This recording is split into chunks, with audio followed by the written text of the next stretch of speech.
स्वागत है आप सभी लोगों का मेरे चैनल साइंस टू टेक्नोलॉजी में। मैं अनुपम विपुल आप सभी लोगों का स्वागत करता हूं आज के शो रॉकेट मंडे में। आज हम लोग बात करेंगे वन रूबन ऑब्जर्वेटरी के बारे में। तो आइए इसे समझते हैं। तो ज़रूरत क्या पड़ा? तो ये समझना बहुत ज़रूरी है कि साइंस में इतनी बड़े ये समझिए कम्युनिटी काम करती है कि कैसे आप डिसाइड करोगे कि किस चीज़ पे कैसा खर्च करना है कि नहीं करना है। तो इसको सॉल्व करने के लिए यूएसए का एक पॉलिसी है जिसे वो कहते हैं डेकेडल रिव्यू, यानी कि और बहुत सारे फील्ड में है। यहाँ पे हम लोग बात कर रहे हैं एस्ट्रोफिजिक्स में।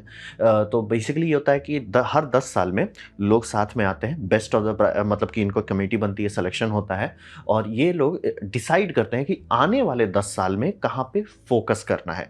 ये काम नहीं करेंगे। इनका है कि बस हम मतलब कि पूरे समझ लीजिए ग्रुप एज इन लाइक ये तो लीडर्स हैं, तो मतलब समझिए ग्रुप्स एज इन की लाइक सब हमारा इंस्टीट्यूट ये कह रहा है, हमारा इंस्टीट्यूट ये कह रहा है, हमारी स्टडीज़ ये कह रही है, मतलब ये पूरा एक कलेक्शन लिया जाता है और वो डिसाइड करते हैं कि आने वाले 10 साल में कहाँ पे पैसा खर्चना है। तो जैसे कि यूएस डिपार्टमेंट में बहुत सारे डिपार्टमेंट इसमें कंट्रीब्यूट करते हैं, जैसे कि डिपार्टमेंट ऑफ एनर्जी हो गया, एनएसएफ हो गया, फिर नासा हो गया, जेपीएल हो गया, नोरा लैब हो गया, ये सब लोग डालते हैं और सब लोग पैसा भी डालते हैं।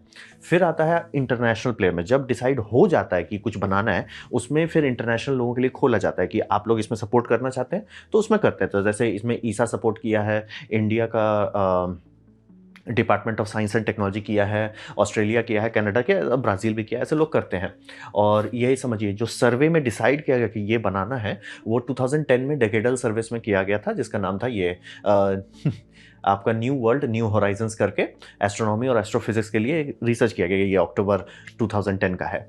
तो यहाँ पे हिसाब बनाया गया कि हमें चाहिए क्या। तो चाहिए का हिसाब बना कि हमारे पास प्रिसाइज इक्विपमेंट बहुत सारे आ गए, मतलब हबल एक प्रिसाइज इक्विपमेंट है, दूर देख के बताता है, लेकिन सर्वे नहीं है कि सर सब में क्या हो रहा है। मतलब एक समझिए पैनोरामिक फोटो नहीं है हमारे पास और वो सबको दिखाई। इसीलिए आप देखिए कि अभी में जितने ऑब्जर्वेटरीज बन रहे हैं सब वाइड स्क्रीन पे क्यों फोकस कर रहे हैं। वो बात है यहीं से डिसाइड किया गया था कि हमारे पास टेलीस्कोप्स बहुत आ गए हैं लेकिन वाइड फोटो नहीं है, मतलब घुस जा रहा है। जैसे कि जेम्स वेब स्पेस टेलीस्कोप जो कि बहुत पहले डिसाइड किया गया था, वो बहुत गहराई में चला जाता है, एकदम छोटा सा जगह पे एकदम डिटेल देता है। तो दूरी बहुत अच्छा है, बहुत फेंट ऑब्जेक्ट देख लेता है लेकिन पूरा पिक्चर नहीं दिखता है। तो ये सबको समझ में आ गया था 2010 में कि सर हमारे बहुत अच्छे अच्छे टेलीस्कोप बन रहे हैं और वो सब आएंगे, ऑनलाइन हो जाएंगे, सब चीज़ ठीक है, बल्ले बल्ले। लेकिन उसके बाद जो कमी बनेगा वो कमी यह है कि सर हमारे पास कोई पैनोरामा नहीं है कि हम फिट कर सकेंगे सारे एलिमेंट्स कहाँ फिट हो रहे हैं।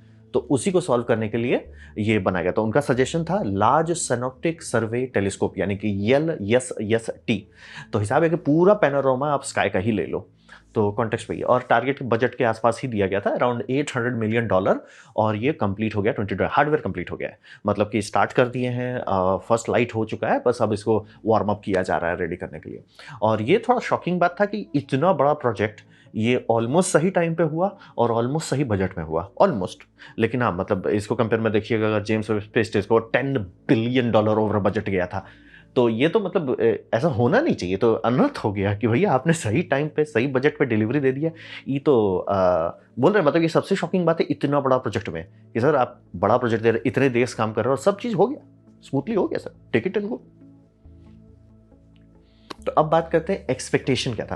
तो एक्सपेक्टेशन ये है कि वेरी वाइड फील्ड सर्वे करना है, मतलब डे वन से डिजाइनर्स को कह दिया सर आप पूरा चीज सर्वे करो, हमको ये नहीं एक छोटा सा पैच दे दो, पूरा सर्वे करो। तो हिसाब वही है। इसको डिसाइड करने के लिए 10 स्क्वायर डिग्री तक का टारगेट रखा गया था, 10 स्क्वायर डिग्री। अब रहा बात की वो कितना बड़ा है, आप ये समझिए कि आप हबल देखिएगा तो हबल का जो फील्ड ऑफ व्यू है वो चांद से छोटा है, मतलब आपको आसमान में जो चांद दिख रहा है ना, चांद का एक छोटा सा हिस्सा स्टैंप भर का वो हबल देख पाता है, बहुत दूर देख पाता है लेकिन बहुत छोटा है, मतलब एकदम टेलीफोटो लेंस है।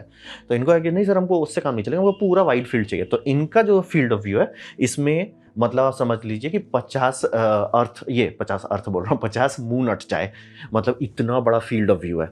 टेलीस्कोप के लिए ये पागलपंती है, इतना बड़ा, मतलब कि ऑलमोस्ट एक दो शॉट में ही आप पहुंच जाएगा, पूरा स्काई कवर हो जाएगा, बहुत बड़ा दिया गया। और उसको जेम्स वेब से कंपेयर किया, जेम्स वो बोले एकदम प्रिसाइज है, वो 1000 गुना बड़ा है फील्ड ऑफ व्यू। मैं नहीं बता रहा हूँ गहराई, नहीं बता रहा हूँ, ना ही ये बता रहा हूँ वेवलेंथ कौन सा देख पाता है, ना ही मतलब फोटोन गैदरिंग एरिया, वो सब की बात नहीं हो रही है। बात हो रही है कि कितना बड़ा कवरेज आप मार रहे हैं। मतलब इसको बनाया ही गया था स्काई सर्वे के लिए कि मतलब ये नहीं करना है कि हम ये देख रहे हैं ना, सब देख रहे हैं, सब दी एंड। तो इनको वही है कि आपको 700 शॉट लेना है रात भर में, और उसमें से पर फ्रेम जो है, स्लाइस जो है, खींच रहे हैं वो 9.6 डिग्री तक का स्क्वायर बना ले रहा है। और आपका टारगेट ये है कि हर 2 दिन में ये पूरा सदर्न स्काई को कॉपी कर लेगा स्टार्ट टू फिनिश। मतलब स्टार्ट हुआ फिर एक दिन बंद हुआ, फिर दूसरा दिन के हो गया, पूरा सदर्न स्काई का एक स्नैपशॉट बन गया। ऐसा इनको करते जाना है। और टारगेट ये है कि ये एक्सपेक्ट कर रहे हैं 10 साल का जो लाइफ स्पैन बनाया गया है कि 825 टाइम हर स्पॉट के पीछे से जाएंगे। यानी कि आप यहाँ फोटो खींचे, यहाँ पे आपको 800 फोटो मिलेंगे, अलग अलग टाइम पे लिया गया। यानी कि जब उस सारे को ओवरलैप करेंगे, बहुत सारा चीज जो हम लोग मिस कर दे रहे हैं वो दिखना शुरू हो जाएगा। और इसमें वही बोला, डार्क मैटर का भी दिखना शुरू हो जाएगा। बहुत सारी चीज जो रैंडमली आप बोल रहे ना, इतना छोटा छोटा जगह पे आप देख रहे हो, क्या दिखेगा? दूर का चीज दिखेगा, लेकिन आपको पूरा एक पिक्चर मिस हो जा रहा है। मतलब समझिए आप एक टेलीस्कोप से एक घास का पत्ती पे देख रहे हैं, पूरा जंगल छूटा हुआ है, तो लेकिन इसे पूरा जंगल को ही देखो। तो कॉन्टेस्ट वही है। और ये इसका जो इतना ऑब्वियसली बहुत डीप नहीं जा रहा है, बहुत हाई रेजोल्यूशन नहीं है, लेकिन जो चीज़ चेंज बहुत जल्दी होता है, जैसे एस्ट्रॉइड धड़धड़ा के ये देखेगा, सुपरनोवे, फ्लेयरिंग स्टार्स, मतलब स्टार्स छींकता रहता है, तो वो कैसा दिखता है? वो तो तुरंत हो जाएगा ना। आपका एक फोटो और दूसरे फोटो के बीच में अंतर कुछ मिनट का होना चाहिए, नहीं तो नहीं दिखेगा। तो वो सब, और कुछ कुछ इवेंट हो जाता है, कुछ दिन में होता है, वो सब दिखेगा। लेकिन अगर ऐसा कि हवल ट्राई भी करेगा, खींचे 18 साल बाद हम वापस आएंगे वहाँ, और ऑब्वियसली वो सर्वे कर ही नहीं सकता, बनाया ही नहीं गया। तो आपको पहले से ही पता होना चाहिए कि इंटरेस्टिंग कहाँ है। ये बोला हम सबका खींच लेते हैं, आप लोग डेटा में सॉर्ट करो कहाँ इंटरेस्ट है कहाँ नहीं है। या अगर हम मान लीजिए एक्टिव भी हैं और बाद में एक जेम्स वेब टेलीस्कोप को पता चला अरे इस जगह पे सुपरनोवा कैप्चर कर लिए, ठीक है, इसके कैटलॉग में जाके खोजिए कि उस सुपरनोवा का, मतलब अगर अगेन स्काई मैच करता है तो वहां पे प्रीवियस डेटा क्या कैप्चर हुआ था। मतलब सब कैप्चर, मतलब सिक्योरिटी कैमरा जैसा कैप्चर करके रख लेना है। एक्सपेक्टेशन वही है कि बड़ा है, वाइड, टेलीफोटो नहीं है, वाइड है एकदम। कहने को टेलीस्कोप ही है, लेकिन वाइड एंगल टेलीस्कोप है। तो रहा बात कि इसका ऑप्टिक्स कैसे किया, तो ऑप्टिक्स में 3 मिरर एस्टिग्मा इस्तेमाल किया। क्योंकि मतलब अगर वाइड एंगल का सिंपल ऑप्टिक्स बनाते तो इतना लंबा ट्यूब हो जाता, वो फिजिकली इंजीनियर नहीं कर पाते, मतलब स्ट्रक्चर ही, मतलब एफिल टावर को घुमाना पड़ता है। तो हिसाब है कि 3 बार लाइट को फोल्ड किया गया है। तो मतलब पहले लाइट पड़ता है आउटर डोनट पे, ठीक है, डोनट से फोल्ड होता है M2 पे, मिरर नंबर 2, ये जो मिरर नंबर 2 है, फिर उससे वापस उसी मिरर में ये जो छोटा वाला एरिया देख रहे हैं उसमें जाता है, जिसे कहते हैं मिरर 3। फिर मिरर 3 से जाता है आपका ऑप्टिक्स यूनिट में, यानी कि जहाँ पे कैमरा लगा हुआ है। ऐसे लाइट आया, टॉइंग टॉइंग टॉइंग टॉइंग, तब जाके वो इतना छोटा बकेट में बना सके। जो फोटो बकेट है वो इतना छोटा है कि आराम से उसको बिल्डिंग के अंदर रख सकते हैं। मतलब कि इतना बार आप लाइट नहीं फोल्ड करना चाहते हो, लेकिन ये किए बिना होता ही नहीं, मतलब साइज बहुत बड़ा हो जाता है। तो वही है मेन मिरर में जो सरफेस एरिया, इसीलिए ये एक्चुअल डिस्क पूरा नहीं देख रहा है, ये सिर्फ आउटर का जो डोनट है वो देख रहा है। ये डोनट जो आप देख रहे हैं, अंदर वाला एरिया मिरर नंबर 3 है। मिरर नंबर 1 जो है वो आपका सरफेस एरिया उसका है 44 स्क्वायर मीटर। बहुत बड़ा नहीं है, क्योंकि बोला बीच का एरिया खाली आपने कर दिया है, लेकिन बड़ा है। मतलब खिलौना नहीं है, लेकिन इस साइज में और हो सकता है। लेकिन फिर वही बैलेंस वाली बात हो जाती है कि सर उससे उतना फर्क नहीं पड़ेगा, और हम लोग वाइड एंगल का फोटो कर रहे हैं, तो सरफेस एरिया से ज़्यादा चाहिए वाइड एंगल। वाइड एंगल के लिए जो ऑप्टिक्स कहता है कि सर लंबा ट्यूब बनाओ, लंबा ट्यूब तो दिक्कत हो जाएगा, तो लाइट फोल्ड करो। तो बैलेंस करके किया गया। और हिसाब यह है कि इसमें बहुत निम्बल बनाया गया है इसको। एज ए टेलीस्कोप 200 टन का सामान या 600 टन का सामान ऐसे कितना स्पीड से घूमेगा, ये बहुत तेज है। बाकी सब टेलीस्कोप क्योंकि बहुत प्रिसाइज है, एकदम शांति से, जैसे बोलते हैं ना कि अगर आप स्नाइपर स्कोप देखेंगे जब फुल मैग्निफिकेशन पे होता है, आपका दिल का धड़कन से वो हिलने लगता है। तो बड़े बड़े टेलीस्कोप जो बनाए गए हैं, जो एकदम हाँ गहराई में घुसे गहरी गहरी बात करेंगे, एकदम सेंसिटिव है। इसको वैसा बनाना नहीं, इसका ठक ठक ठक ठक ठक ठक ठक करते जाना है। तो बहुत निम्बल बनाया गया डे 1 से कि एकदम सटाक से एम करो और रुक भी जाना। ये समझना बहुत है, मूव करना किसी भारी चीज़ को उतना मुश्किल नहीं है, उसको सही जगह पे रोकना बिना ऑसिलेशन के और वाइब्रेशन के, वहाँ जान निकल जाती है। तो ये उसी को किया है। इसमें हाइड्रोलिक सिस्टम्स है, डैम्पनर्स हैं जो उस पर लोड संभालेंगे, और इलेक्ट्रॉनिकली कंट्रोल्ड फीडबैक लूप है, क्योंकि फट बहुत मूव करना है इसको, टिक टिक टिक टिक टिक टिक टिक टिक, मतलब पैनोरामा स्कैन करते रहते हैं, वो यही कर रहा है बेचारा हर रात। तो वही, और इसके केस में कुछ ही बार ऐसा होगा कि एक स्पॉट को ये बार बार कैप्चर करेंगे। मतलब मान लीजिए कुछ इंटरेस्ट मिल गया तो ऑब्वियसली उसी को बार बार खींचते जाएंगे, लेकिन जनरली टारगेट वो नहीं है। टारगेट ये पूरा स्काई का ही आप करते रहो, डेटा में हमें दिखना चाहिए कि क्या हुआ है। तो ये तो इसमें सारा चीज़ एकदम स्मूथ बनाया गया ताकि फटाक से कैप्चर कर सकें। जो मटेरियल है, ये जो आप मटेरियल देख रहे हैं ग्लासेस का, ये है अल्ट्रा लो एक्सपेंशन ग्लास। अब रहा बात कौन सा है एग्जैक्टली तो नहीं बता रहे, लेकिन ज़ुरिडर जैसा मटेरियल ही है या वही है। वो by the way copyright trademark material, patent भले खुल चुका होगा लेकिन ट्रेडमार्क है, इसीलिए ज़ुरिडर शायद नहीं बोल रहा, मे बी वही कंपाउंड यूज़ किए हैं, लेकिन वो बोल नहीं सकते। फिर रहा बात, इसके ऊपर सिल्वर लगाया गया है, एल्युमिनियम नहीं किया, और इसको मैग्नेट्रॉन स्पटरिंग किया गया है। तो ये आपका ऑप्टिक्स लेयर है। अब बात करते हैं कैमरा के बारे में। तो यहाँ पे समझिए 2026 में जब मैं ये वीडियो बना रहा हूँ, ये दुनिया का सबसे बड़ा डिजिटल कैमरा है। मतलब इसके आसपास भी कोई नहीं आता, सैटेलाइट में भी नहीं आता, टेलीस्कोप में नहीं आता, डिस्कशन ही नहीं होता, ये इतना पागल जैसा बड़ा है। बड़ा है मतलब शुद्ध भाषा में समझिए बड़ा है। और इसको बनाने के लिए इतना बड़ा सेंसर बनता नहीं है, तो हिसाब है कि खूब सारे सेंसर जोड़ो। तो एक एक सेंसर जो है, छोटा छोटा ब्लॉक देख रहे हैं, वो 4K का सेंसर है, यानी 4K का सेंसर है, सीसीडी है, सीमॉस नहीं है। इंजीनियरिंग में जनरली सीसीडी इस्तेमाल किया जाता है, क्योंकि सीसीडी ये आपको ज़्यादा बेटर कंट्रोल देता है सिग्नल पाथ पे। तो अगर आप अच्छे से कंट्रोल करें, खासतौर पे टेम्परेचर नहीं, अगर आप कूल कर पा रहे हैं, सीसीडी से बेटर डिस्कशन ही नहीं है। हम लोग सीसीडी नहीं यूज़ करते क्योंकि महंगा बहुत पड़ता है, लेकिन यहाँ पे बजट का कोई बात नहीं था, तो ढंग से सीसीडी यूज़ किया। और एक एक सेंसर जो है, यानी सीसीडी ब्लॉक, वो 42 मिलीमीटर स्क्वायर का है। बड़ा है बड़ा है और बहुत सारा है, बड़ा है और बहुत सारा है। और उसके बाद समझिए कि अब वो तो हो गया सेंसर, वो तो हुआ black and white, sensor of colour होता नहीं, तो कैसे करेंगे। अब रहा बात कि आपके कैमरा में होता है बेयर फिल्टर, जिसमें होता है कि आपका 50% ग्रीन, 25% ब्लू, 25% रेड, वो तो नहीं चलेगा ना साइंटिफिक वाले में। तो हिसाब ये है कि इसके केस में 5 का फिल्टर का कैरोसल बनाया गया है, ये जो आप देख रहे हैं 5 कैरोसल का फिल्टर है। और ये वेवलेंथ स्टार्ट होता है 300 नैनोमीटर से लेके और 1100 नैनोमीटर तक जाता है। ये जो सेंसिटिविटी है, ये सेंसिटिविटी है सीमॉस का। और इमेज देखने लायक रहे, मतलब सिर्फ वाइट हो जाए तो उसमें आपको ये नहीं आएगा, क्या बोलते हैं, फिगर आउट नहीं कर पाएंगे आप कि क्या हो रहा है। तो वो फिल्टर करने के लिए ये इस्तेमाल करना पड़ता है। कि जैसे मान लिया आपको कोई जगह पे फोटो खींच रहे हैं, डस्ट कैसा डिस्ट्रीब्यूशन में है, तो आप ये इस्तेमाल करेंगे 1100 वाला, यानी कि वाई फिल्टर इस्तेमाल करेंगे, वो डस्ट क्लाउड के पार दिखा देगा। फिर अगर आप कुछ ऐसा देखना चाहते हैं कि यंग स्टार है, उसको यू में शूट करेंगे। तो एक्चुअली हर जो स्लाइस देख रहे हैं उसमें पहले में यू में शूट करेंगे, जी में शूट करेंगे, आर में शूट करेंगे, आई में शूट करेंगे, जेड में शूट करेंगे, वाई में शूट करेंगे, ऐसे ऐसे करके आपका 1 2 3 4 5 स्लाइड्स इस्तेमाल होगा। ये सारे स्लाइड्स इस्तेमाल करके आपको ये मिल जाएगा, क्या बोलते हैं, RGB जैसे बनता है, यहाँ पे वही बन जाएगा, UGRIZY, ये करके बनाएंगे। और इसको ठंडा रखा जाता है ऑब्वियसली -100 डिग्री सेल्सियस पे। बहुत ठंडा नहीं करते हैं, लेकिन मतलब ये इंफ्रारेड नहीं देख रहा है तो उनको ज़रूरत नहीं है, वो इंफ्रारेड छूना शुरू कर रहा है, डीप इंफ्रारेड में नहीं जा रहा है। ये अंतर है, James Webb space telescope infrared में जाता है, ये नहीं जाता, ये मतलब वाइड बैंड है।